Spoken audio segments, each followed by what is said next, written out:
Good afternoon and welcome into another episode of the Buccaneers Coaches Show. I'm your host, Brandon Genson. The Buccaneers golf team wrapped up the CalPAC tournament last Wednesday and finished third, matching their best finish in school history. Despite windy conditions, they managed to improve their scores on days 2 and 3 to finish with a score of 306, 22 strokes behind second place Benedictine Mesa. Victor Larson's fourth place finish automatically earned him a spot on the all-CalPAC first team. Larson, David Bush, Jacob Weeks, Gunnar Hurt, and Chris Kiriakopoulos all finished in the top 20, marking the first time all 5 Bucks golfers finished top 20 in the same tournament. On the women's side, Brianna Laura rounded out her season with an 11th place finish, meaning that she finished in the top 20 in every tournament that she played in this season. First day we struggled a little bit, maybe a little bit nervous. I know we have a young team this year, but we improved both days, especially in tougher conditions. The wind was blowing a lot. So really proud of the guys for finishing strong. For the first time in over 1 month, the Buccaneers softball team returned to the Diamond to play St. Catherine, but they dropped 3 out of 4 to the Firebirds in heartbreaking fashion. Michelle Denicola homered in Game 3 to power the Bucks to a 10-7 victory. Denicola homered 4 times over the weekend to break her own single-season school home run record of 4 that she set last season. Courtney Beckwith also had a solid series at the plate. She batted 7 for 12 and scored 2 runs with 3 RBIs, but it wasn't enough to mount the Firebirds' walk-off grand slam in Game 2 or the 4-run 6th-inning comeback in Game 4. The Bucks now sit at a 4-4 record and will host La Sierra in their first home series of the season on Thursday and Friday.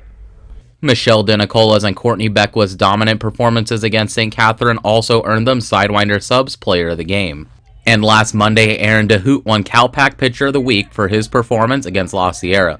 He broke his own school record for strikeouts with 15 in his 7-inning 2-hit win over the Golden Eagles. Softball and golf were the only events on the docket last week, but we have a busy week ahead, with track headed to the University of New Mexico to wrap up their season with a Division I meet.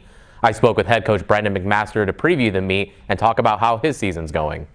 All right, Coach, so you guys are headed to your last meet of the season at the University of New Mexico. You got a big D1 meet. I know you're excited about that. Your team's excited about it. Tell us what it took just to get that meet scheduled and how that's going to impact your players. Yeah, so I think it impacts us in a lot of different ways.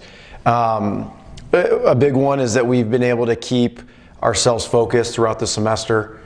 Grade-wise, we see that we've improved a lot since the first semester, since we've been in season.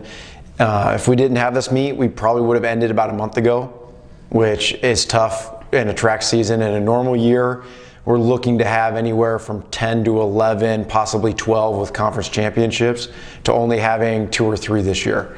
So to stay focused on our training gives us 4 weeks of extra training, focus on our grades. It's been really important to be able to add it this year. Yeah, and how important is it for your runners to be able to just go and see and compete against that D1 level competition? Yeah, I mean, we were hoping to do that this year, going to Arizona State, U of A, NAU, give us a couple big time meets and be able to show that even though we're a smaller NAIA, we can compete with anybody. And I think that gives us an opportunity next week is to be able to show that even though we're a smaller school, that we have an opportunity to still go out there and throw some good times, get some good marks. Yeah, and this is the last meet of the season, so you've had a couple of meets. So which of your runners do you just want to talk about and where they've come and what are you proud of as far as your team's growth this season? Yeah, I think there's a couple athletes that are really going to shine. The first one that comes to mind is Trevor Snediger. He had kind of a goofy injury that wasn't track related early in the year. He wasn't able to train as much as that we would have liked. We just had a workout last night actually that he threw down some just monster times. So I think he's going to go out there and really show that he can compete at a high level. I know John Martinez has had some nagging injuries that he's going to work through, and he went out there and broke the 100-meter record not too long ago. So on the men's side, we've got some really important times. I know Jerome Tillman, we're looking to finally get on the track in a park uniform, and I think he's going to throw down some good marks in the long and triple. And then we've got on the women's side, I know Anaya Wooten's finally going to be cleared and in a park uniform as well, and I think she'll be real good in the triple.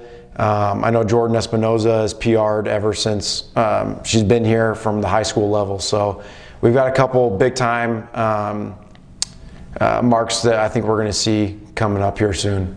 Yeah, and I know for you, just between the fact that it was a truncated season, it was hard to find meets, I think the fun really starts next year. You've got a boatload of recruits coming in. I see every day on your Instagram. It feels like you're posting a new letter of intent. So who do you want to talk about? Who are you most excited to see next year? And I guess just where is this team ceiling? Yeah, so we've actually moved from about 16 this year.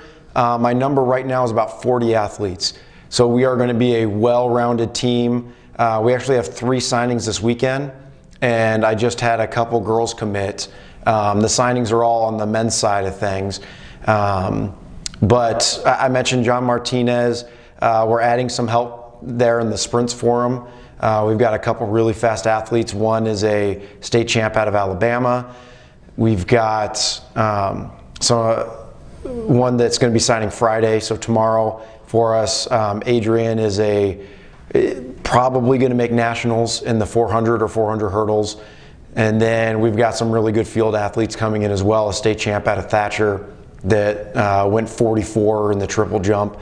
And then on the women's side, we've got some really strong competitors coming in. One from North Canyon, so she's from a state champion level program. I think they won state the last 4 years on the women's side.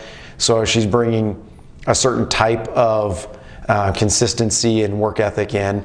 And I feel the same about a lot of the other athletes. We've got a lot of local ones, so Maricopa, Higley, Scottsdale.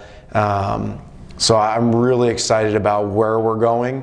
So as you said, yes, this year has been challenging. Next year, getting on a track full time and being able to show what we can do as a program with these relatively young team, all freshmen for the most part. We've got a couple JUCO transfers coming in that I'm super excited about showing off, that maybe some were overlooked, and then some that we were able to steal away from other programs. Yeah, and I know the culture has been a big thing for you, being this is your first year, and I think you've already got some of those building blocks in place. But like you said, you've got some really good GPAs coming in, some state champions. How important is it to just keep tacking onto those building blocks? Yeah, I mean, as you said, building blocks. This year, we started off real rough. It was a joke with me, and maybe some other coaches thought, I mean, as a program in general, some of the GPAs were kind of a joke, and it's fair to see that. But again, we came in with all freshmen, and being able to take a team of all freshmen in a pandemic without real knowledge of anything that's happening, to be able to go out and have a program was really special this year. But we're also improving every day. So some athletes that maybe only passed 9 credits are all A's and B's right now. So it's been really cool seeing the growth of our program and where we're at. But as you said, we're also adding, I've got some 4.0 students coming in, people that were state champions. So we're able to build off what we did this year and bring in some of those other athletes. And then the JUCO transfers coming in as juniors will be my oldest athletes. They're expecting to come in with a certain level of responsibility to kind of be the leadership on the team. Even not saying that we don't have it this year, but as juniors, you've been through a couple years, you've been able to see it, so that helps out as well. There's plenty of Bucs events on the schedule this week. Baseball plays Benedictine Mesa tonight at Indian School Park in Scottsdale before traveling to St. Catherine for games on Friday and Saturday. Then track competes in New Mexico on Thursday, while softball starts a 4-game series with La Sierra. Beach volleyball is co-hosting the CalPAC tournament qualifier at Gene Autry Park. They'll play Embry-Riddle on Friday and St. Catherine and Benedictine Mesa on Saturday. That's it for this week's edition of the Buccaneers Coaches Show. Make sure to follow us